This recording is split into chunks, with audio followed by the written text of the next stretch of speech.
একটি রুমে 200টি বক্স ও 30 জন মানুষ আছে। তারপর পর্যায়ক্রমে প্রথম ব্যক্তি প্রতিটি বক্সে একটি করে বল রাখে, দ্বিতীয় ব্যক্তি 2,4,6 তম বক্সে একটি করে বল রাখে, তৃতীয় ব্যক্তি 3,9,12 তম বক্সে একটি করে বল রাখে। এভাবে n-তম ব্যক্তি n এর সকল গুণিতকতম বক্সে একটি করে বল রাখবে। তাহলে 64তম বক্সে কতটি বল থাকবে? 64তম বক্সে কতটি বল থাকবে সেটা বের করতে হবে। প্রথম ব্যক্তি এই 64তম বক্সে বল রাখবে, কারণ 1 এর গুণিতক 64। আবার দ্বিতীয় ব্যক্তিও 64তম বক্সে বল রাখবে, কারণ 2 এরও গুণিতক 64।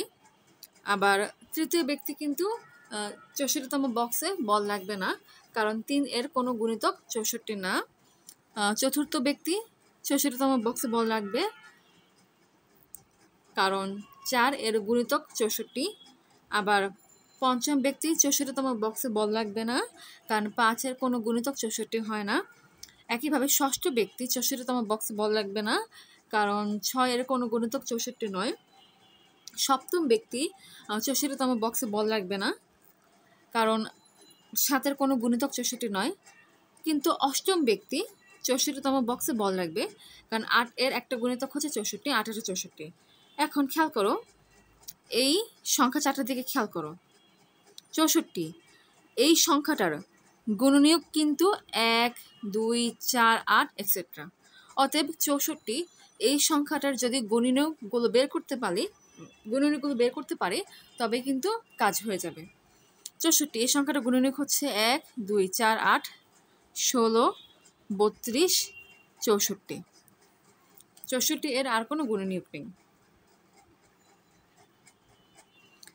আচ্ছা, এটা মানে হচ্ছে যে প্রথম ব্যক্তি 64তম বক্সে বল রাখবে, দ্বিতীয় ব্যক্তি 64তম বক্সে বল রাখবে, চতুর্থ ব্যক্তি 64তম বক্সে বল রাখবে, অষ্টম ব্যক্তি 64তম বক্সে বল রাখবে, 16তম ব্যক্তি 64তম বক্সে বল রাখবে।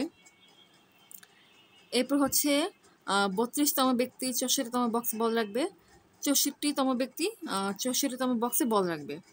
কিন্তু প্রশ্ন বলেছে সেই রুমে হচ্ছে 30 জন মানুষ আছে, অর্থাৎ ওই রুমে 32তম মানুষ নেই কিংবা 64তম মানুষ নেই, কারণ এরা হচ্ছে 30 থেকে বেশি। যেহেতু ওই রুমে 30 জন মানুষ আছে, তাই এই দুটা নাম্বার গ্রহণযোগ্য হবে না। অর্থাৎ 64তম বক্সে 1, 2, 3, 4, 5 মোট 5টি বল থাকবে।